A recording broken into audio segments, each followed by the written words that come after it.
What's going on, guys? Welcome back to Wildcat Cave. Before we get started, everyone just take a deep breath. Okay, we're good now. Kentucky went to South Carolina and got embarrassed by a Gamecock team that'll struggle to make the NCAA tournament. And while that does put a damper on a lot of Big Blue Nation's Final Four hopes, does it really mean that the season is over? I think not, and I'll tell you why in this video.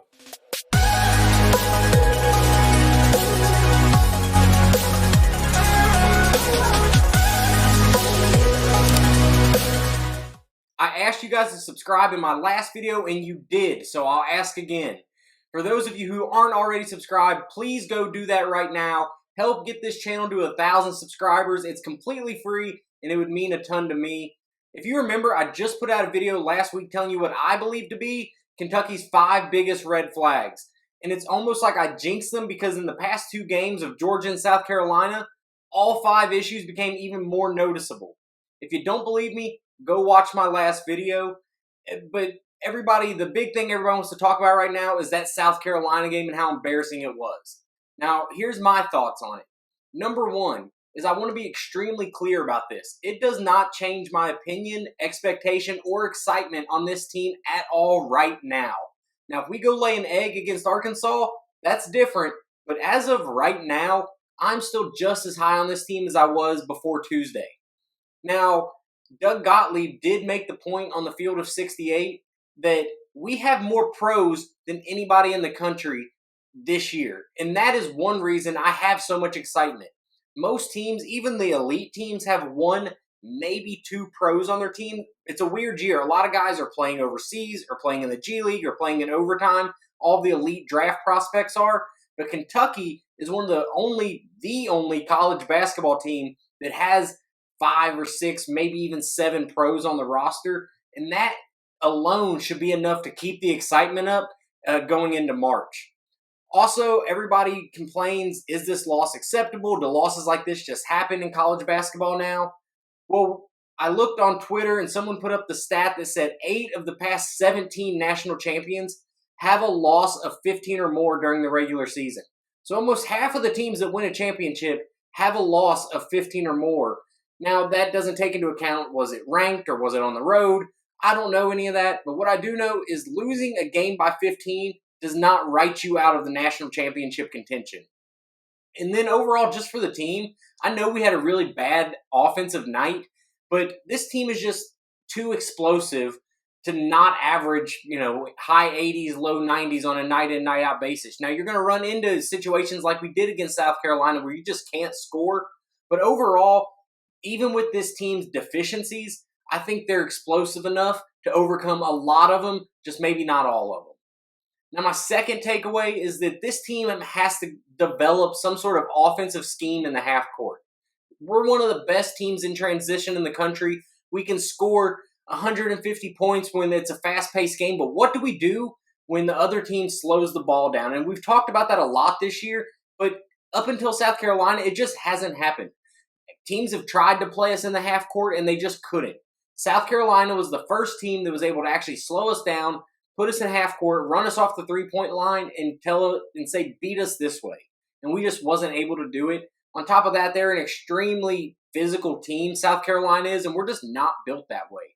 Cal came out and said, we're not fragile, but we don't have the mooses that other teams do. And he's exactly right. Our 7-footers are 220 instead of 270. So we're just not the big physical team. And because of that, we don't get to practice against it either. So we don't even get to practice against physical people because we just don't have one on the team. The most physical guy might be Trey Mitchell, and he's not really all that physical himself. Now, one of the biggest problems in the half court was we just couldn't get past our defender. The one thing that we've kind of hung our hats on this season is that our guards are better than almost any guard in the country, and they can get to the rim at will, especially guys like DJ and Rob. And for the most part, they did. DJ seems to have a bad habit of getting blocked at the rim. I don't know if that's he's jumping late or just the way he's going up for the layups. I'm not sure, but he does get blocked a lot, and when he didn't get blocked, he missed. And then lastly on the half-court thing is we have to solidify a rotation. We played 19 different combinations of lineups over this game. and I think we played 9 or 10 people. That we're coming to the point in the season where that number has to be 8, 9 if there's foul trouble, but definitely no more than 8 on any given night. I know it's going to hurt. We have a lot of talent and a lot of depth, and that's one of the things that makes this team scary is our depth.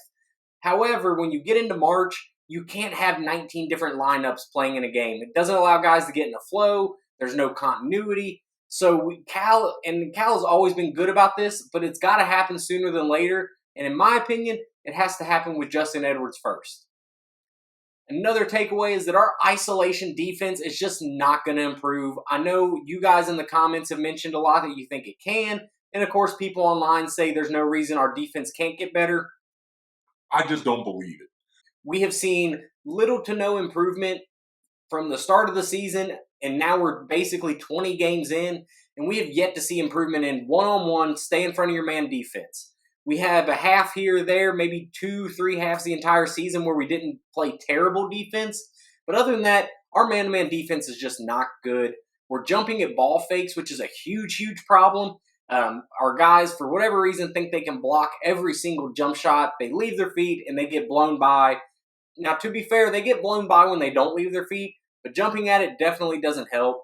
And then our three-point defense also has to improve. We're not running anybody off the line, and teams are getting crazy looks. And one of the reasons I think that is because we're just collapsing. And we'll talk about that in a second. But if you know you're not going to block the shot, and the only person that's proven they can block a three-pointer is Reed. But if you're not named Reed Shepherd, don't just put your hand up, stay on your feet, and box out the three-point shooter because we're getting too many long rebounds and allowing way too many open threes off pump fakes. Now, overall, our defensive scheme, not just our ISO defense, has to improve as well. Like I mentioned, we have to stop collapsing every time a guard drives. Every time one or two will drive, our wings will collapse and try to double team or steal, and that leads to open kick-out threes that other teams, even if they're awful shooting teams, seem to make against us, and we just can't afford that. Another defensive scheme thing that needs to kind of improve, and these are all things that can improve, unlike what I believe the isolation defense can.